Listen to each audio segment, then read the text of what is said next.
So yan guys, good afternoon. Magandang araw sa inyong lahat. Uwi na.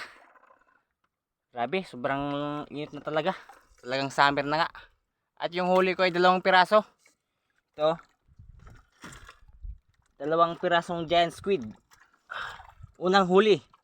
Siguro mga 4.5 kilos. Ito yung pangalawa. Mga sa estimate ko mga sobra 5 kilo. Hindi mabuhat. Malaki kasi. Yun, no?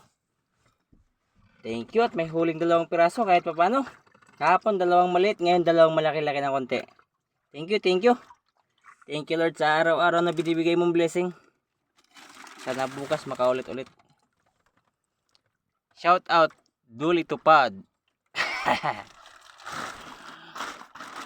Ako'y uuwi na at ako'y nagugutom na. Thank you for watching. And God bless you sa inyong lahat.